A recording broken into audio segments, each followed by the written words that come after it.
So we're moving to the first keynote speaker of the day, Tarleton Gillespie. Mr. Gillespie is a university teacher at Cornell University, prestigious university in the United States, but he also works at Microsoft, one of those rare breeds of people who are academic, but also in the field themselves. And he is here to talk about how the big social platforms moderate or how they don't. Mr. Gillespie also, again, I might say there's a delay in my in the stream, so you'll hear him a little later. And if you have any questions for Mr. Gillespie, he'll be able to answer them in the chat. So leave them, those questions, in the chat on the right-hand side of your online room. Mr. Gillespie, take it away. Thank you so much. I hope that you can hear me and see me. I'm going to share my screen. Once I've done that, let me know if it's working or not. Okay, I believe I've shared my screen now. So hopefully you can hear me, see me, and see my screens. If anyone thinks that's not true, let me know in the chat. Let me say first, thank you so much for the invitation to the Dutch Digital Society, to Professor Wyatt. I'm honored to be here, or be here, whatever being here means. I'm already missing the opportunity that we would have had if I were there face to face, to not only chat and hear my research, which I'll talk about for the next few minutes, but a chance to know what you all work on and to hear the kind of hallway conversations that are such an important part of this conference. So I do recommend that if you have questions for me about the specifics of what I work on, or anything about content moderation that interests you, please do put them in the chat. And at the end of my talk, I'll put my email address in there as well, so you could find me in the hallway after the talk as well. So I've been studying content moderation for the last decade or so, how social media platforms set up policies for what they do and do not allow on their platforms. And I want to talk about an aspect of that for the next few minutes, because I think it opens up some important questions that we don't ask often enough. We are certainly being called these days by pressing public concerns to ask questions about the power platforms have to moderate. But it's sometimes the urgency of these issues, rightfully so, lead us to accept some of the terms that platforms and the journalists who cover them offer us. So often the questions of what platforms allow and disallow are framed as some kind of tension between speech and harm. We focus on some very specific examples of content that has been removed and maybe it shouldn't have, content that hasn't been removed and maybe should. But I think as scholars, as policymakers, as activists even, I think we have to refuse some of these frames and some of this language that the platforms offer us. I think that we, advance that. I think that we need to inquire into issues like content moderation and like data protection and like platform governance as a way to ask fundamental questions about how platforms work.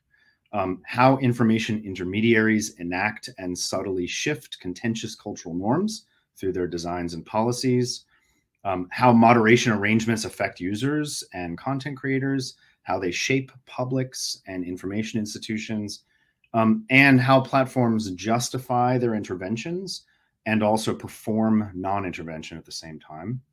And really, to me, these are questions about how social media companies are negotiating the very same and perennial tensions faced by Western media. What happens when private intermediaries shape the public spaces in which we share information and participate?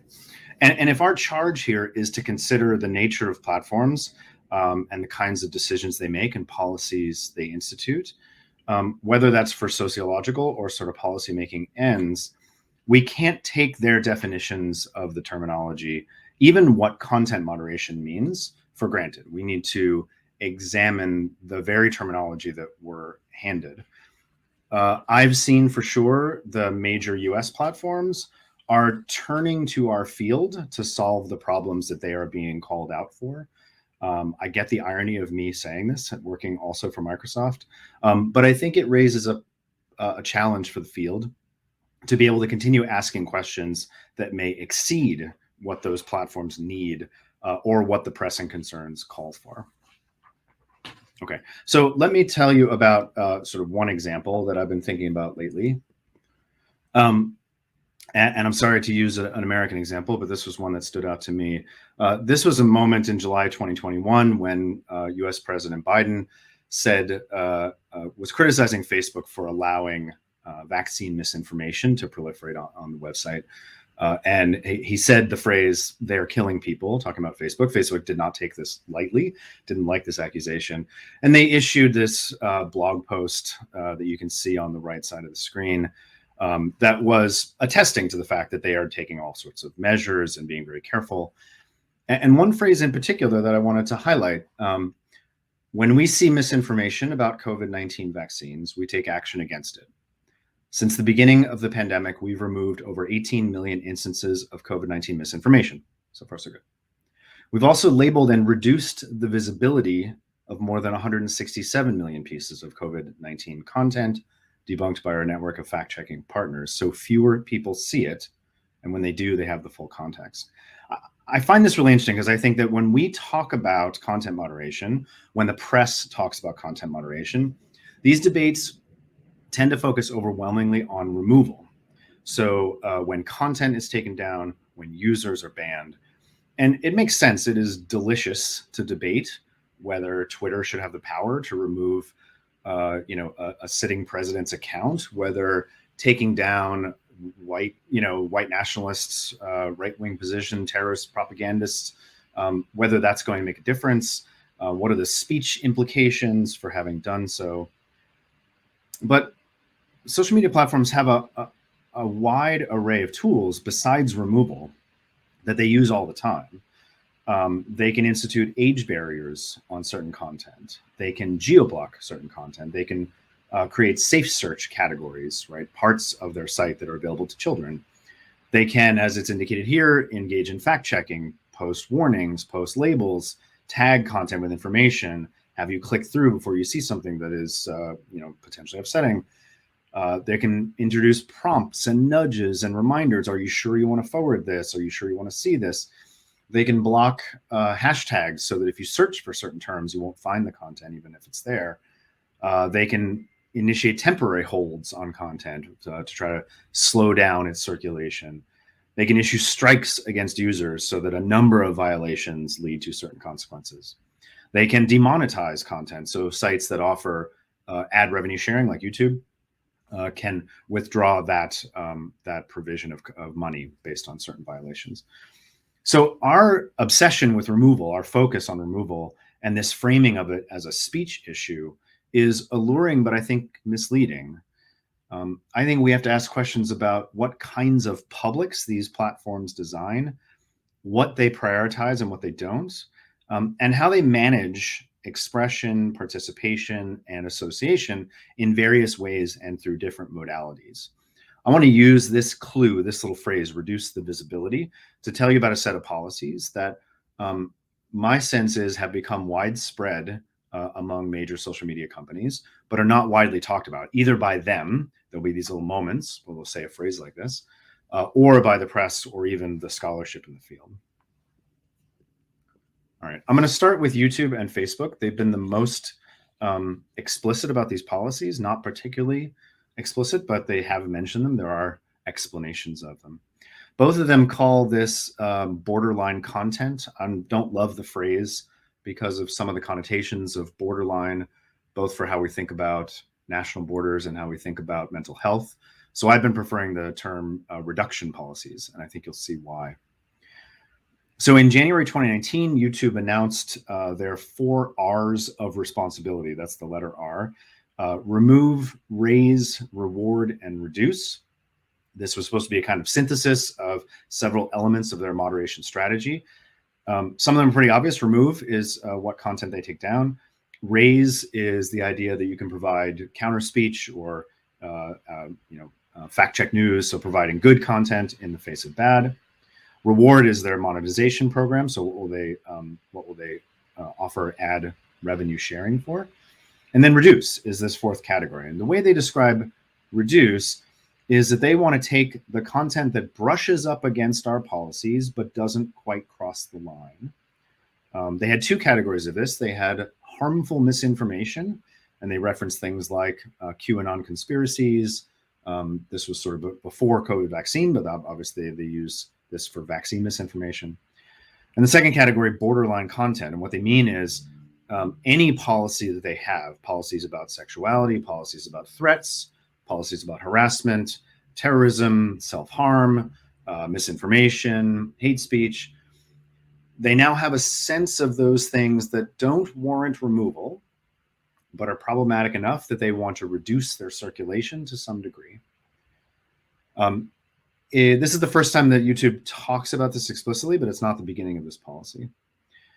In 2018, Facebook and CEO Mark Zuckerberg published what they called their blueprint for content governance and enforcement. Very similar document where they kind of, again, under a great deal of criticism, were sort of re-articulating a set of policies and showing them as a kind of coherent and expansive effort.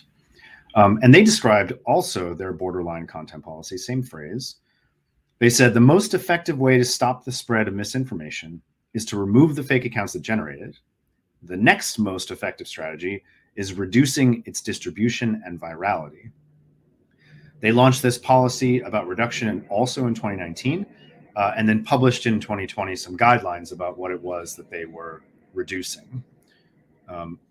Now, I want to be clear, although both of these companies use misinformation and conspiracy as their kind of prime example for why it makes sense to reduce the visibility of certain kinds of content, this policy is being adopted in nearly all categories that social media companies engage in moderation. So that, again, can include violence, sexual expression, harassment, threats, self-harm, contraband sales, propaganda, fraud, extremism, radicalization, as well as conspiracy and hate speech. So these, while they are presented as a response in particular to misinformation, they are being used across the board for the kinds of moderation policies that they engage in. I would argue that these policies emerged as a response to another argument that developed, I would say, took hold in 2017. Before 2017, there was plenty of public criticism for social media platforms, as you know, and certainly criticism for their moderation efforts and for the kinds of online harms that seem to proliferate. But when you look at the criticism, by and large, the language of that criticism focuses on the fact that these sites host problematic content, and that verb is important, hosting it. Some criticism for their failure to adequately moderate that harm away, and then sometimes criticism for over-moderating, for their missteps in how they moderate. But by and large, the criticism was that harmful things happen on these sites, and the platforms don't do much about it.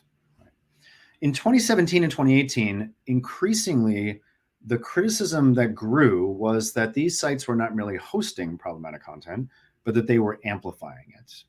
So you began to see a language in 2016 and 2017 that misinformation and trolls take advantage of the site, that they are incentivized to create certain kinds of content, that they weaponize social media platforms for their own ends. We began in the US to see a lot of criticism of YouTube in 2017 and 2018 around a series of school shootings. The worry was that when these school shootings happened, the first videos that looked like news were actually misrepresenting what was going on, but they were using the fact that they got there quick and that YouTube's recommendation algorithm was then presenting them to anyone who was trying to find out what was going on. So if you looked for the name of the town where the shooting was or the name of the school, videos would turn up, and the first ones were not news reports, but they were sort of skewed versions claiming that it didn't really happen, et cetera. One particular voice that was prominent at the time, you're seeing his face on the screen, is Guillaume Chaslot. He was an engineer for YouTube. And his phrase was that on YouTube's recommendation algorithm, fiction is outperforming reality.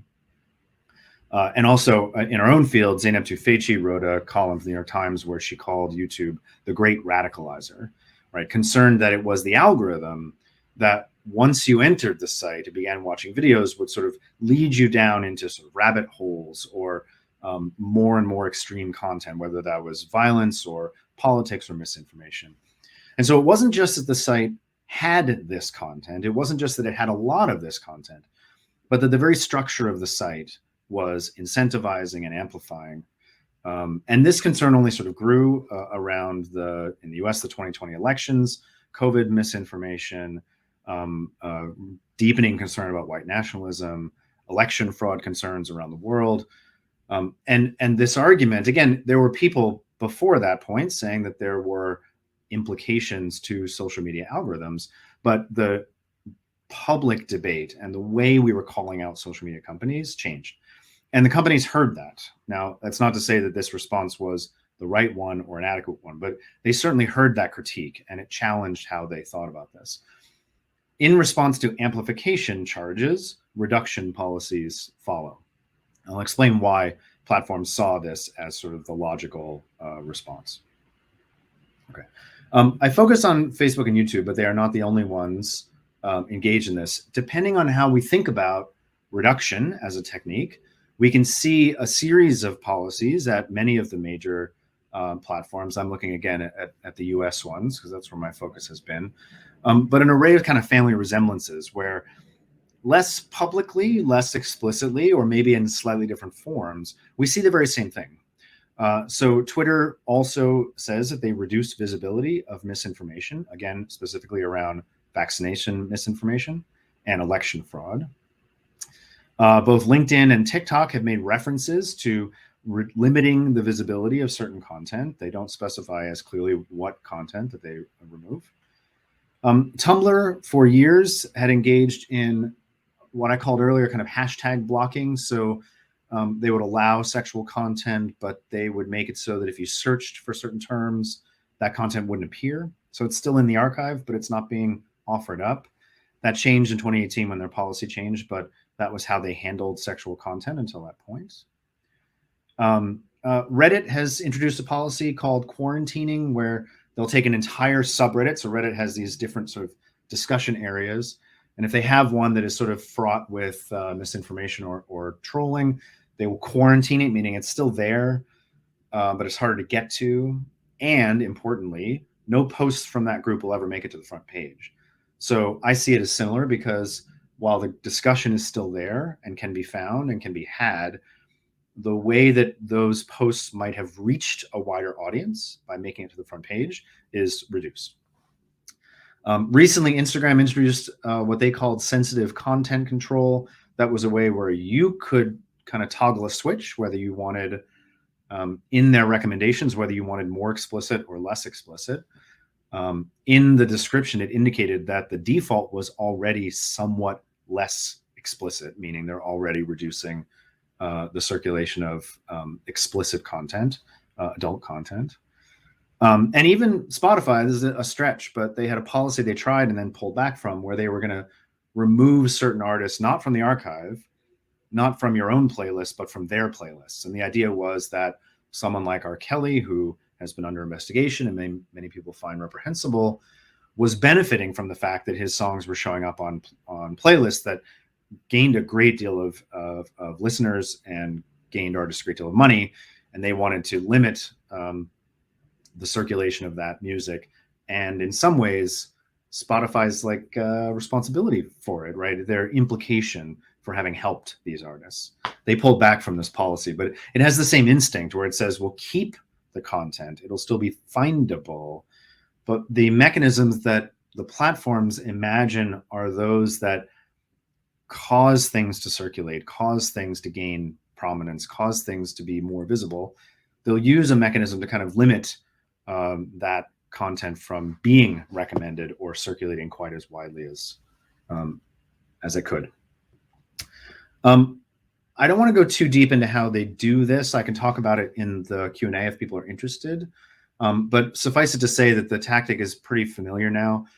Most of these sites are using machine learning classifiers to try to identify content.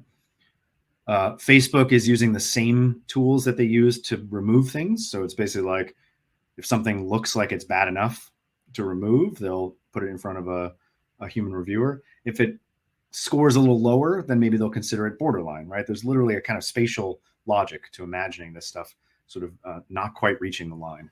YouTube designed its own machine learning classifier separate from the ones they use to identify content they want to remove. And the important thing in this graph here is that there's kind of two places where they could intervene here. This is an example from a document that describes YouTube's recommendation system.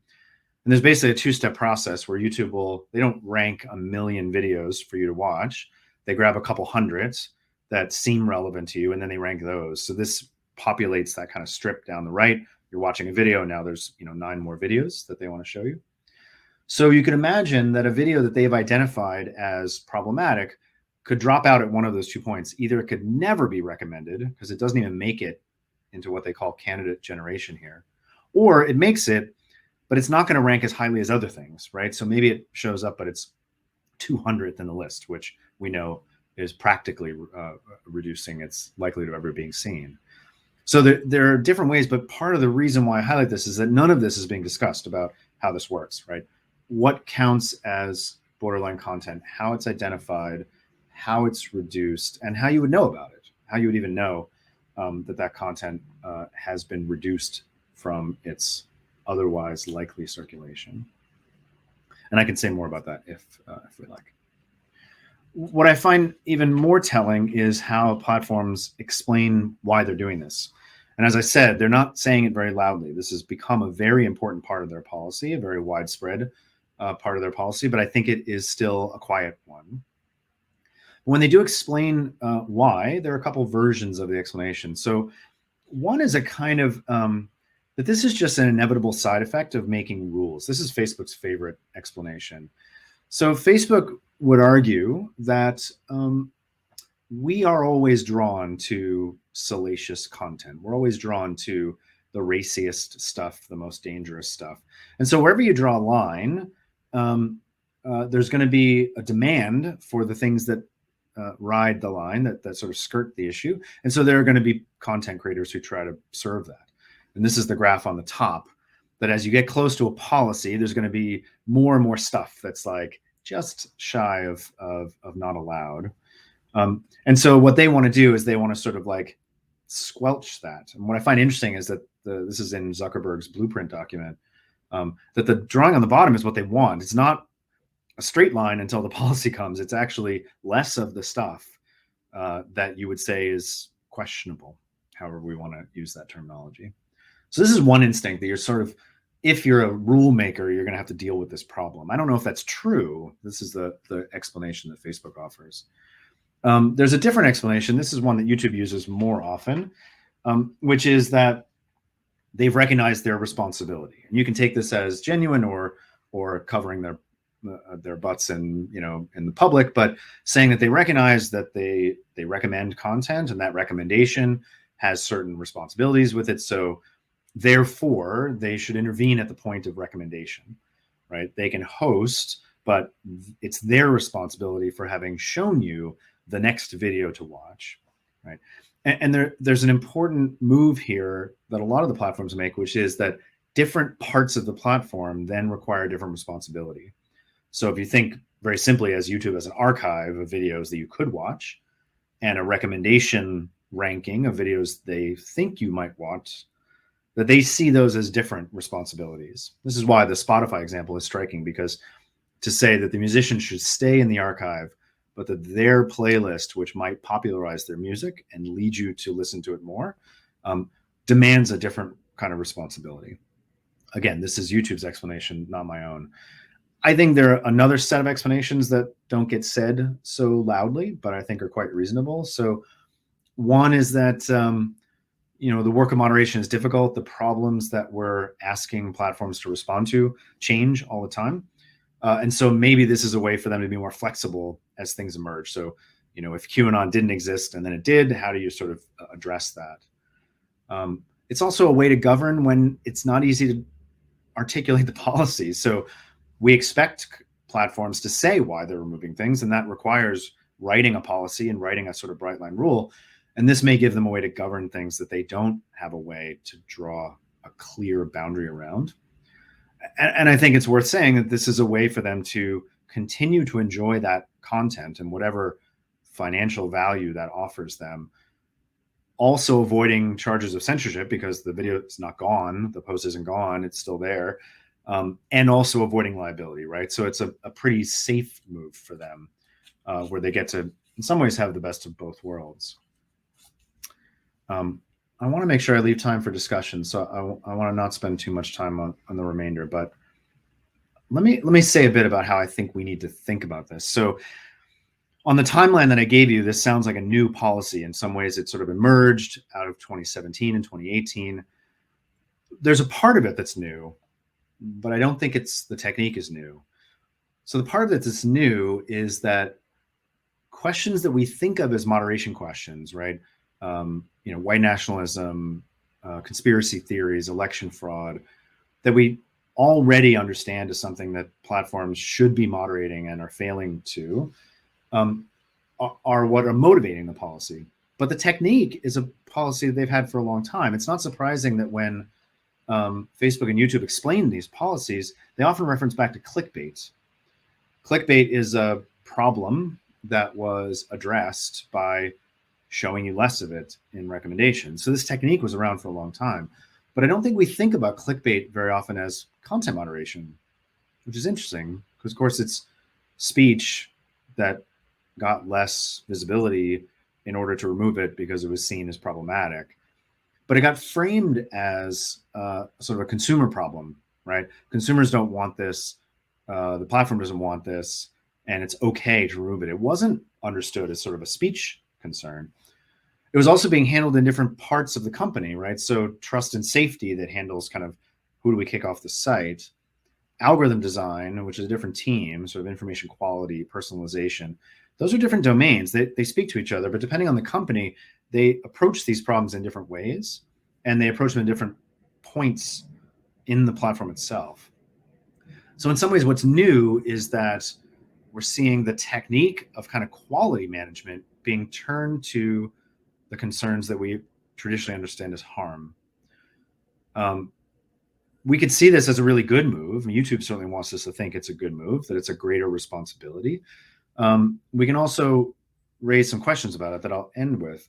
But one thing that's really interesting is that there is a mismatch inside of these companies, especially among designers of algorithms, where there is a sort of difference of opinion between, let's say, the amplification argument, right? When you recommend videos, you are encouraging their circulation, and therefore you're responsible for it having done so. And the way that algorithm designers tend to think of this problem, when you talk to people in the fields of information retrieval, recommender systems, so even the academic fields, and certainly the people who work at some of these platforms, that argument doesn't sit well with them. They don't think of themselves as promoting content. They tend to talk about it as a problem of information retrieval. So you're faced with a platform that has millions of options. How are you going to find the things you want? We're going to help you find it. That's what personalization is. And the argument that says that either in a singular way, right, I suggested something to you and therefore I promoted it, or in an aggregate way, right? Yes, it was personalized and I got a good experience, but as a society, we got more of something and less of something else. That argument doesn't sit neatly with the way that algorithm designers have for a long time been trained to think about the tasks that they are engaged in. I find this really odd because, of course, in information retrieval and search engine design, those experts are very aware of search engine optimization, which is a way that sites try to get more visibility on a search engine by sort of knowing how the technique works, right? Gaming the search engine, and search engines know they have to kind of fend against that. So they're fully aware that search engine optimization is an attempt to gain visibility by knowing what to produce and what is going to get delivered to users. And they have to build against it. They don't like that use of the search engine. So it's not as if they're unfamiliar with the idea, but there's still a problem. And in some ways, this new set of policies that I'm seeing are a challenge to that logic. They're algorithm designers beginning to see that they can redesign their tools to perform moderation and harm interventions in a way that they hadn't before. All right, let me finish because I would love to hear what people think. And please do post questions in chat if you like. I'm happy to explain anything or or answer questions that interest you. But I think if we put reduction front and center, and we recognize that it is a growing and quite large part of what platforms do, that there's a couple things that we need to remember, and it changes the way that we think about content moderation and the way we think about platforms. The first is that there are lots of things going on beyond removal, and our focus on removal sort of may narrow our understanding of content moderation. We need to look at an array of techniques and remedies and consequences that are happening. We need to recognize that moderation happens in many ways and in many places. So not just kicking people off, not just deleting content, but in ways that have very different consequences.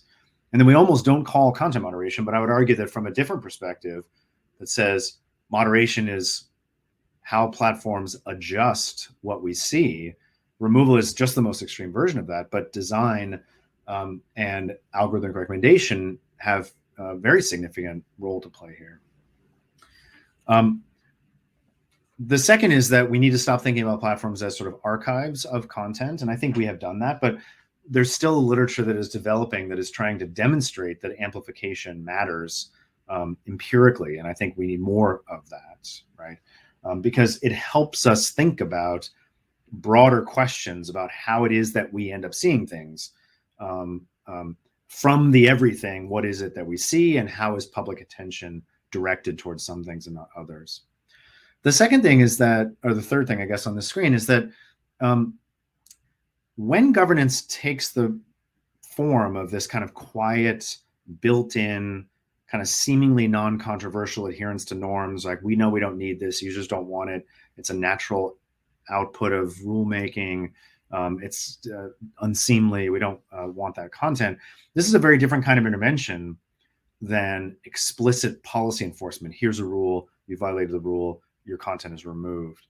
And I think it raises different kinds of concerns. So the first is that reduction techniques are very hard for users to see. And so if we believe in some kind of accountability and transparency to users, reduction techniques are by far the least accountable and visible form.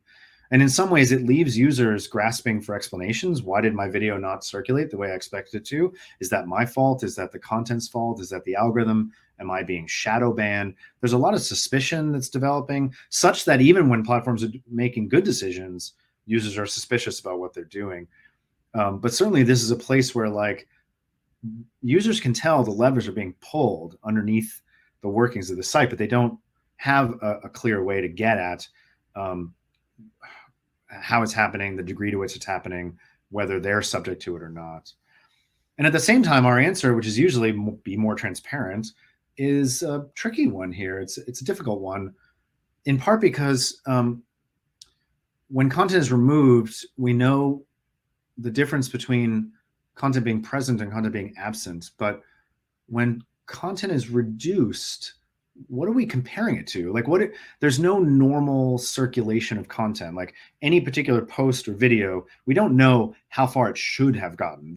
The how far it gets is dependent on the minute it appears, sort of what it's competing with, who the first person that saw it, you know, the intricacies of what we know as virality, who forwarded it, who liked it. And those calculations are themselves a construct of how the particular platform works. So to then add another lever that says, yes, but certain content will be diminished to some degree, it's hard to know what you're supposed to be transparent about, right? Because the circulation it should have had is itself an artifice. And the circulation it then got under this policy is an artifice, right? So it's not clear how to talk about the normal reach of content versus the reduced reach of content. It makes this very difficult. The last thing I'll say is that, of course, again, we are called by pressing public concerns to want platforms to do something here. And reduction may be a pretty, I mean, from one perspective, a really mature response to the charges of amplification, the charges that platforms incentivize certain practices, and they are the place at which we hope they will intervene. And it is a kind of reduce instead of remove. There is a certain appeal to that. I think the deeper challenge is that there's no design of a platform that doesn't reduce, right? Every algorithm that offers some things up doesn't select for other things, right? That's inevitable. This is a design problem. And it's not clear what a platform without reduction even is. It might be that despite the promise that we've been offered for years about platforms is that they're this kind of like open and sort of cornucopia of content, everything you want to find instantly available. These platforms have always been modulating, right? If not moderating, then modulating, right? Sort of shaping, directing, constraining, incentivizing, amplifying content. And so reduction has always been a part of their business. And maybe in a weird way, we want it to be. We may need it to be. We may not like that fact, but we may need intermediaries that part of what they do is reduce the volume of some things. I don't think that's a very palatable idea, especially in the US, where we're so obsessed with the ideal of freedom of speech, a very sort of naive version of it. But even in sort of Western thought, I think it's challenging to say we want an intermediary to reduce. And I don't think we know or have the language to talk about what it means to want to fairly go about finding things unacceptable. I think we're in the throes of that right now.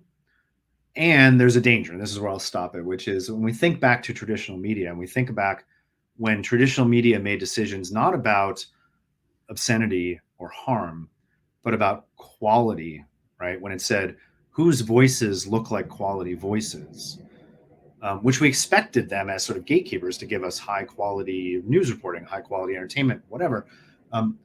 We know that structurally certain voices lose out in our measures of quality. It's another kind of seemingly neutral, but quite value laden assessment.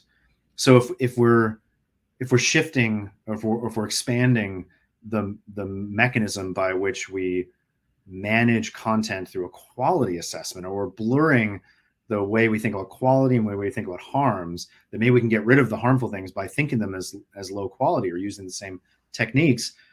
We're very much at risk of, again, letting center voices, privileged voices gain against marginalized voices, challenging voices, uncouth voices that lose out, not in a question of harm, but in a question of quality. And I think if we're going to imagine these techniques, we have to be extremely careful about that concern.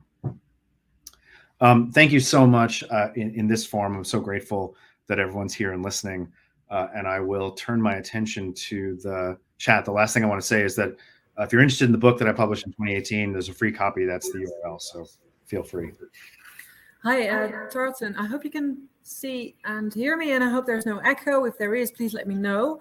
Okay. We figured out a way to talk to each other without a delay of 22 seconds, which I think is always beneficial. Great. Thank you so much for your talk. It was fascinating.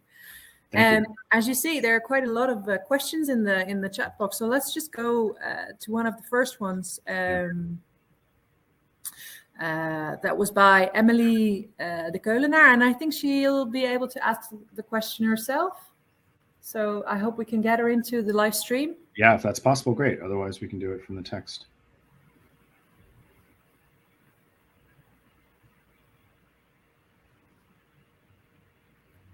I think they're figuring it out now. One of the other first questions was by Professor José van Dijk. Yes. And she said, do you think that the big social media companies should be allowed to do their own content moderation? And I had exactly the same question. You touched upon it on the end of your talk, but still, do you think it's from a societal point of view, something we should want, that they are allowed to moderate themselves? Yeah, I mean, I think I can answer the question two ways, because part of me says it's hard for me to imagine a way that platforms can be designed where they are not engaged in this, right? So the notion that they shouldn't at all is very hard to imagine, precisely because of what I was saying here is that design moderates too, right? Like, we don't even talk about the way that these platforms privilege novelty over old content, right? That's a non-controversial intervention, but it is an intervention. It's a choice. So any design decision they make about what to privilege is a kind of modulation, if not moderation. Yeah. But I think there's a different answer to Professor Van Dijk's question, which is, we could distribute the responsibility of doing this differently. We could imagine that policy makers handle some aspect of this, right? Both through requirements about how to moderate, right? So that the platforms must honor that, or I think requirements of procedure of moderation. So let's have language experts in every country. So the sharing of where moderation responsibility could change a great deal. I don't know if it's as simple as saying like less there, more somewhere else. But I think we have to imagine a partnership between what platforms do and what civil society insists.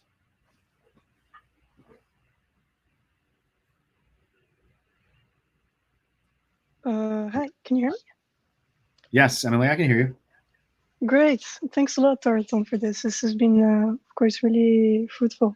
Thank you. I have 2 points. The first is there have been some observations that platforms have been turning towards more crowdsourced types of moderation, right? I think in this kind of doubt as to precisely what consists acceptable and unacceptable speech have preferred to create some form of consensus around that by fostering crowdsourced feedback.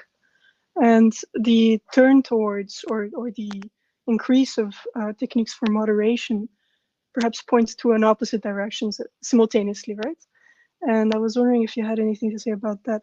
The second point really quickly that I wanted to say is that I have just written a paper precisely on moderation and deplatforming that Anthony Burton, I think, shared with you recently, and we can discuss it more in detail later if you wish. That'd be great. Thanks. That'd be great. Yeah. I mean, so I don't know if I'm thinking of the specific examples that you're mentioning, but certainly I think we have a tension now between platforms like Facebook wanting to take on more of the responsibility and platforms, these are very different examples, but both Reddit and then Twitter, some of Twitter's sort of experiments about imagining decentralizing some of that content moderation. I mean, you know, the first reaction is like, this is at least refreshing because it seemed like we were settling into what I thought, this is what I argued in the end of the book, the kind of customer service model where the major platforms said, don't worry, right?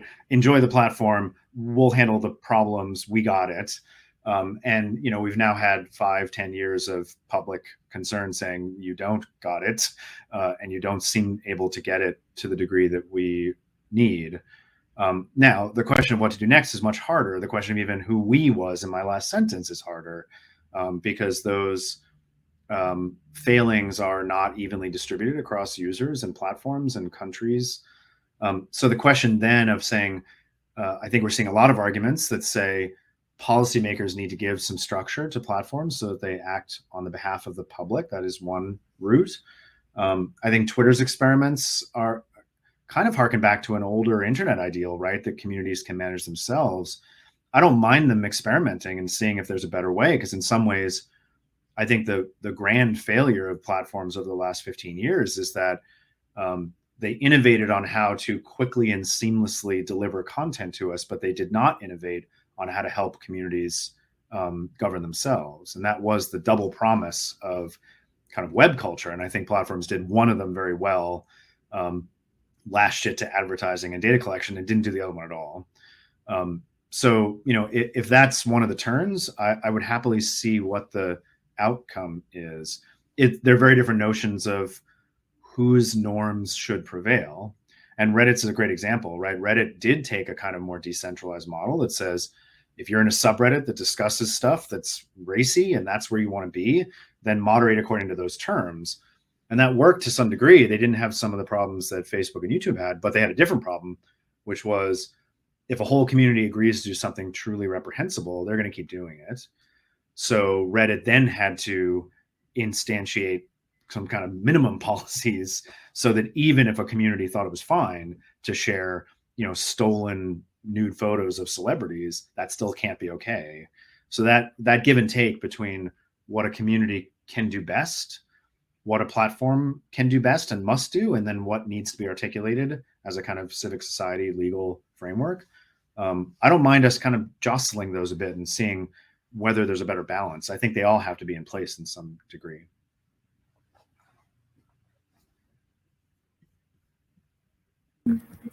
Thank you so much. I saw another question. I think we're getting to the point where you need to do other stuff. If you want to do one, I'll be real quick. We're running out of time.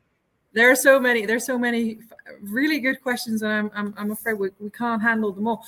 I saw one by Mariella who said, "Thank you for drawing attention to reduction techniques. In my research on Russian platforms, we also find indications that these are used adapt to authoritarian censorship and reducing visibility of independent media." And I think her question is really fundamental for many scholars looking, to find their way into these reduction techniques. What options are there for empirically making the case that there is intentionally reduction going on?